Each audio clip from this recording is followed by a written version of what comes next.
Welcome to That One Time in Business with me, your host, Casey Renee, a creative director and brand strategist who has 1,000,001 stories and lessons to share. Now remember, these are our teachable moments with a twist and a laugh. So let's get started. Okay, so boom, this is a very special episode of That One Time in Business with me, your host, Casey Renee.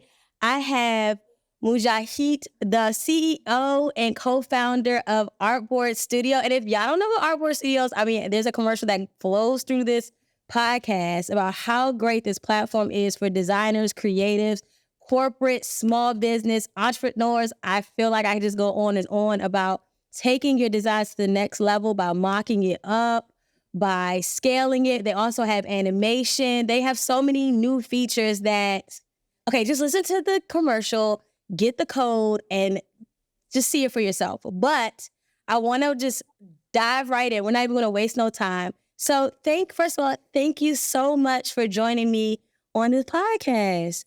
Yeah, thanks so much for having me. It's great to be here. Of course. Okay. So I want to start off by just a couple of questions, information to get from you so the listeners know a little bit more about you. And then I have to know about a situation about one time in business where everything just felt like it wasn't going right, but you just made a way clearly to get to the end point of Artboard.Studio. So first and foremost, before we talked a little bit before we push play, because that's what we do around here. But I remember you were saying that you were once a designer and now you're a CEO, and you were saying which one that you like best. But for the listeners who did not get to tap into that piece of the conversation, which one did you prefer? Actually, being in the both side, and I definitely prefer to be just a designer. But in the other side, the business part, or creating something new or making people's life easier, it's just enticing. You cannot stop yourself thinking of something better. So you have a problem, you're dealing with this problem every day. And if you have the mindset or the power to solve this problem, you cannot stop yourself. And suddenly you become an entrepreneur and you create a software, you make a product, you run a business. Then instead of being a designer, you're slowly turning into a CEO or turning into an entrepreneur. So our story also started like that. I was a graphic designer for the last 20 years. Still, I'm defining myself as a designer, then CEO, because I love designing stuff. And actually, the business part also so much related to design. You have to design the UX, UI, the experience. Everything is all about design. Whatever you are doing in internet business, if you have an interface, if your product running on a screen, you are still dealing with design. And after a while, you realize that this knowledge, being a designer, also helping you a lot when you are solving the problems. So our story started as we were 4 or 3 designers and making content for selling on marketplaces like Creative Market, like Envato. Oh, nice. Yeah, we were making mock-up files in Photoshop and selling them to other designers. And after a while, we had lots of problems. Most of our users were downloading files, they're missing the links, or it was taking too much time because those PSD files, especially while you're in mockup business, they are gigabytes of files. Yeah, they will crash your computer if you let them. They really will. Yeah, you lose them. You need to download them again and again. You need to, wait for hours, especially if you have a bad internet connection. You have lots of troubles while selling those digital goodies. Yeah. In the other side, we were also having lots of troubles because we have to upload them. And downloading much easier than uploading, because while you're uploading something, especially in this area of the world, I'm based in Turkey, your upload speed is a way lower than your download speed. So we have to put the files in, let's say, Amazon servers or Dropbox. We just leave the computer at night until morning. It was uploading. If there's no problem while it's uploading those files, you're good to go. So we had this problem. We also have uploading problem. Users has a downloading problem, and then say there should be a simple way to make mockups. without Photoshop. Photoshop is great. It's the best tool. I'm still using Photoshop and all other tools, Adobe tools. But this is not a good experience. Can we solve this problem? So the first idea, the first challenge was this. How can we solve this file transfer problem? And there is no way to fix that. The only way is making an application, running in the cloud, and letting people to use your application, not Photoshop, not downloading any other format file. So directly create this platform and let people to use and get the results. So its whole story started like that. Then instead of creating Photoshop files, we turned that into a business that we are creating a software, running in the browser, running in the cloud, without downloading any PSD files. You just create mockups. That was the simple idea in the beginning. Yeah, that's how you guys took the problem and created a solution, because it's so funny because so you say that downloading files and uploading, like you had to leave it for night. It kind of reminds me, like, I'm not going to show my age, but there was a time when we wanted to hear music where we used this thing called LimeWire, and you had to kind of just pick all your songs, and then you had to just sit back, wait a couple of hours, maybe a night, maybe a damn day, and then you have all your music for you ready to go.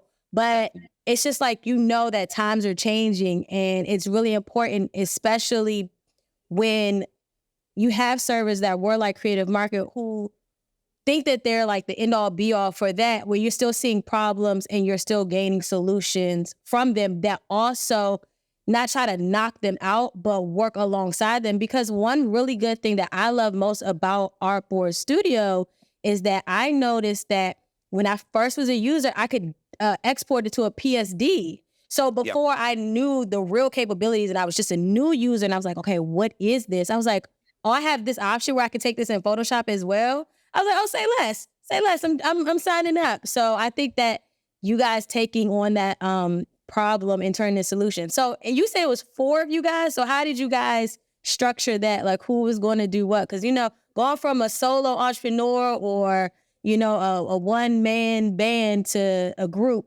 I know that has its hiccups. Yeah, definitely. We were 4 designers, and all designers. And we didn't have any developers at that time. But by chance, I talked to a friend and said, okay, we have this idea, but we don't have any people to build this. I have no idea how to create a software.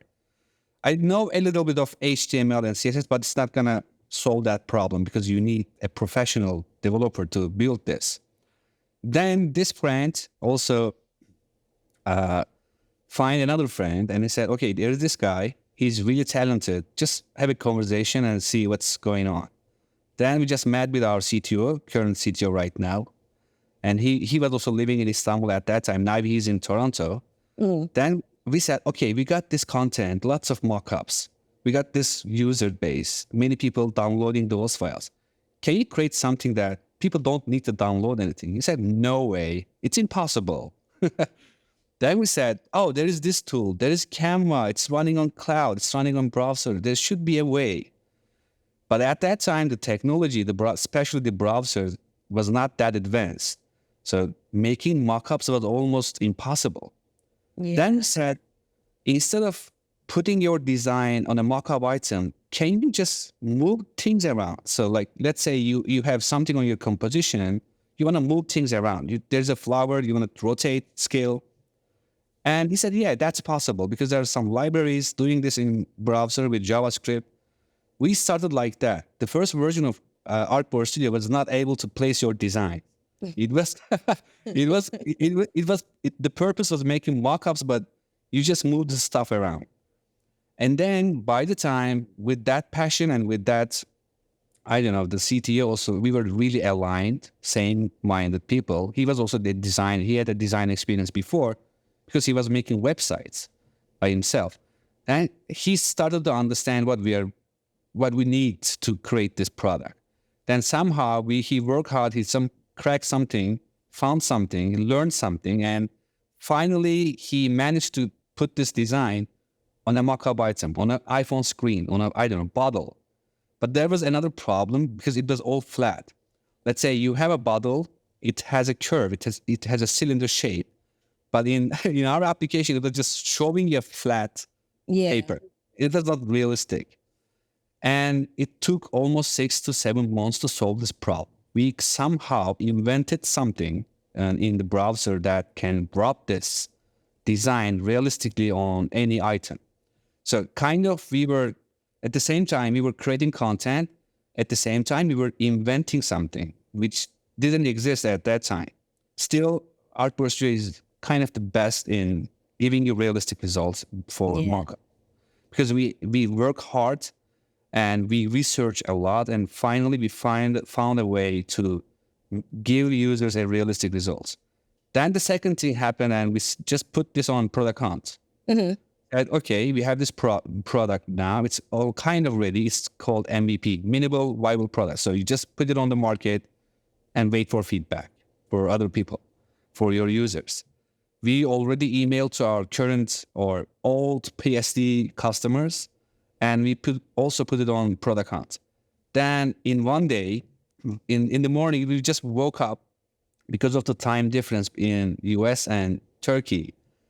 We just forget about adding icons, adding banner images, adding videos, adding description. We just came to office and just realized that the post on product hunt is live. 10,000 people on the website just looking for the product, but we don't have icon, we don't have banner, we don't have YouTube video, nothing else. In 1 hour, we just managed to put those on the product hunt page, and we became the number one product of the day. And it was really challenging at that time. Becoming the number one product was really hard in product hunt. Let me ask you a question. Whose idea was it? Because one of the other things that I really enjoy about the platform is outside of designing, you have tabs dedicated to discussions. You have tabs for like community to kind of like where you answer questions, where you receive information, things like that. Was that important? And I see it was important, but why was that so important? And whose idea was that aspect of it? Because it's something that also is my word of the year is connection. So I'm really big on community and other outsources and ways to connect with individuals. And it's really good that it goes, it's like, I look at Artboard like not just here you go for mock-ups, but here you go and this is some actual answers to your questions. Because also a lot of service platforms, they lack in customer service and they drop the ball in trying to find additional information and things like that. So whose idea was that and why was that so important? Actually, we are not reinventing the wheel. So if you have a B2C product, which means anybody can use it with a freemium account, you have to have a community around it because you have to improve the application based on the feedback of your users or based on the problems that your users are having. And after a while, instead of you or your customer support replying all those problems, you just let people to answer themselves and learn themselves. So you start with making some tutorials, and then if, again, it's not going to be enough, and then you force people to register for your community and ask questions and expect other users to answer those people. Because I think this is a better way to communicate and learn inside a community. So instead of waiting for, I don't know, instead of writing a ticket and waiting for the answer from the customer support, community, the people, actual people just doing this themselves. This is kind of a really industry standard right now. If you are running a product, if you have software, you have to have a community and you have to take care of your community. If this person cannot find the answer, then you just get into that and answer instead of other people. You are answering this person because we are not, we don't go to customers and we are not going to people and trying to sell our software. They are somehow finding this tool themselves, maybe in Google, maybe a friend. Maybe for me, because I tell everybody. I tell everybody about it. I be like, yeah, Artboard.Studio. I actually taught Illustrator 101. And to my class, when we're done with all the designs we make, I'll be like, all right, you guys, and Artboard.Studio. So I think you have a very loyal backing. So now my next question, because this is the whole point of the podcast, is when is a point in business where, and it could be a short story, where you're just like, things weren't kind of working well, and what were some red flags that you started noticing, and then what was the solution? So we know that you have the solution for the actual problem for the why it was built, but internally, like maybe it was something with your fellow co-founders, or maybe it was with funding, or maybe just even people understanding. But I just want to normalize, our future CEOs. And also I saw that you are part of Y Comp, what is it? Y Comp. Yeah, so I started looking into that. So all that type of information that you have in your journey to where you are now, if you could share just a little quick story with us. Yeah, that's great, because in the beginning we mentioned that we were designers and suddenly become entrepreneurs. Then we started to learn that this thing is running by money. So you have to hire people, you have to grow, you have to expand, you have to answer those users, and this requires money. And we didn't know that. We were thinking that, okay, we made something, we will earn money, then we will spend more money to hire people. But then we realized that things are not working like that. There are investors out there, they have lots of money.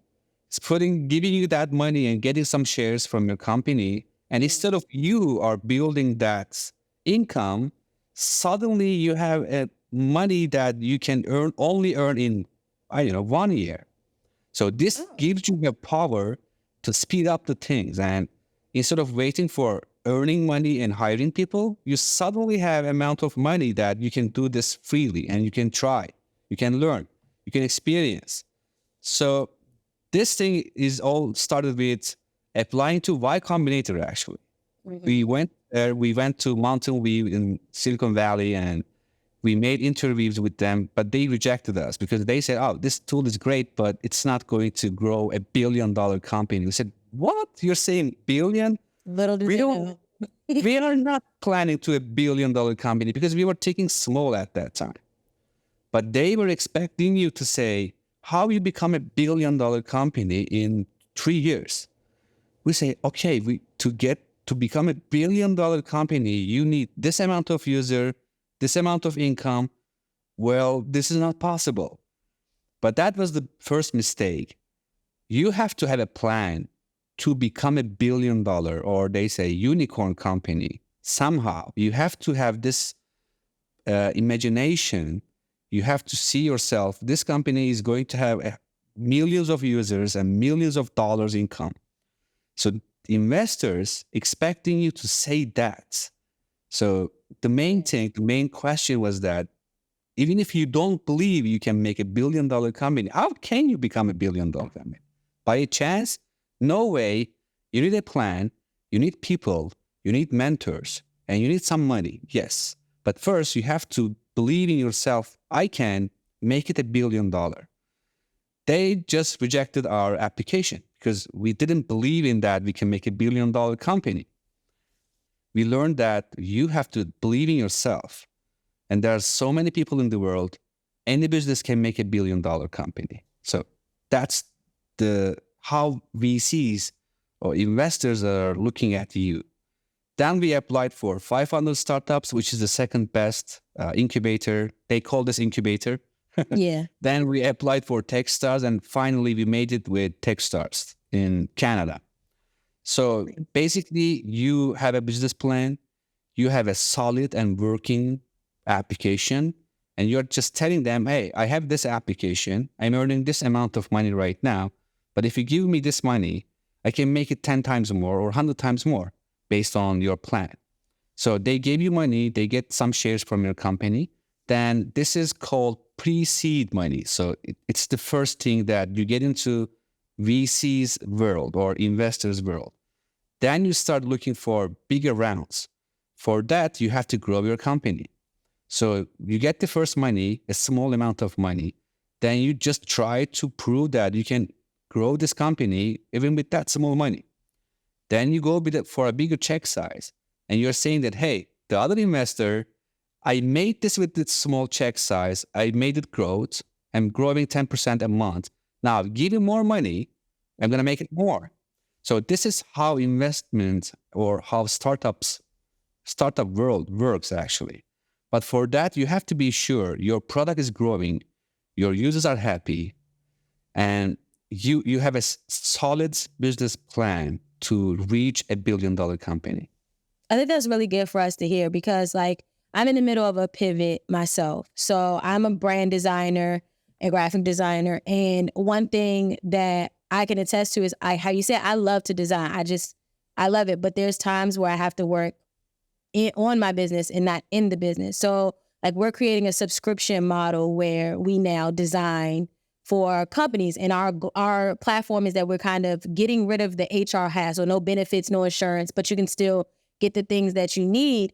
And I'm in a grant program currently where they're like, well, what does this look like? And tell us your why and all this stuff.